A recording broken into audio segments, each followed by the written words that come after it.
My name means rock. It's a good name, strong name. And for a while there, I kind of thought I deserved it. See, I grew up a fisherman, and that'll make a man out of anybody. But also, I wasn't afraid to speak my mind. And I'd take the lead any chance I got. People said I was bold. Of course, there were times when I boldly stuck my foot in my mouth. And I have to admit, there was times when I didn't have a clue really what was going on. But my motto stayed the same. Speak first, act first, be first. That's how you get noticed.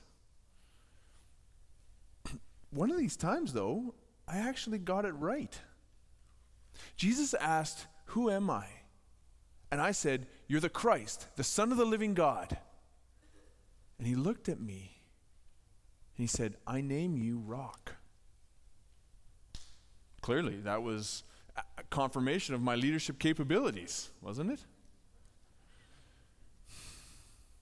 The ironic thing is that shortly after I thought I'd earned my name, I crumpled like a boat on the rocks. Yeah,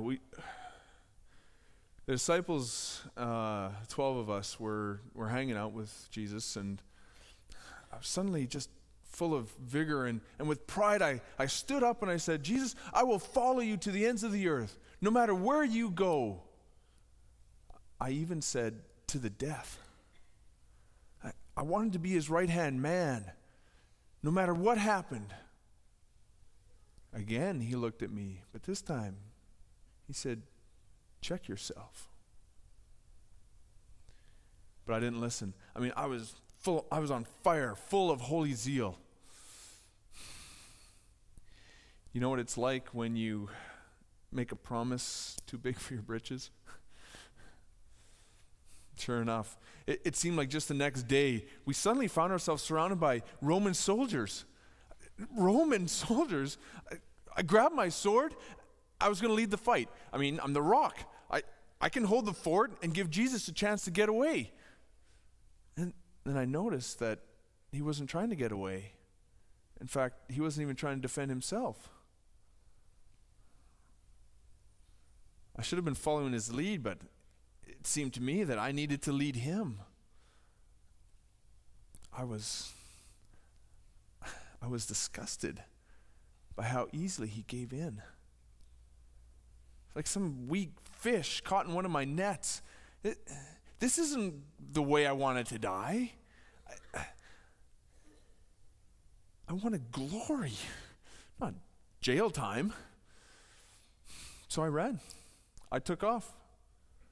At that instant, I thought, I don't want anything to do with this Jesus.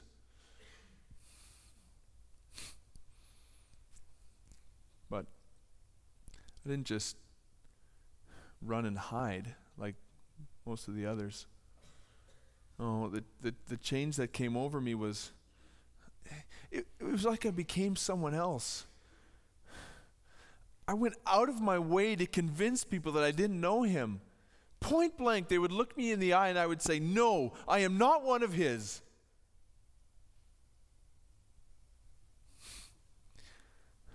Really? Did I do anything different than Judas?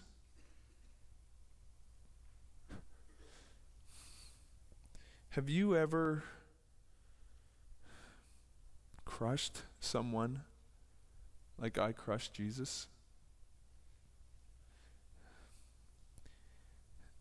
Have you ever lied just to save your own skin?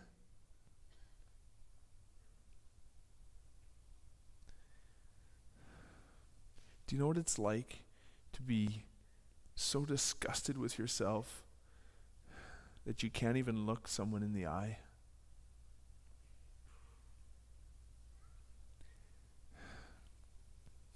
Yes. I had to answer yes. Me. Rock. I had to answer yes to those questions. I mean, it's over. it should have been over. My part in his story should be over. But it wasn't. A couple days later, there was Jesus. Jesus! He opened his hands and he showed the marks of death. But then he flashed his smile and he showed the marks of life. He's alive.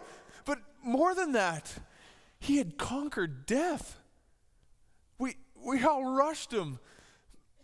But at the same time, it felt like he was reaching out to us. He caught my eye and he took my hand and he said, Rock. He used my name. After all I had done, he used that name. And in one swift move, he pulled me out of my pit of shame. It was at that instant, in that moment, that I finally and fully surrendered to him. In my heart, I declared him as my Lord and my leader, my captain, my king. Rock.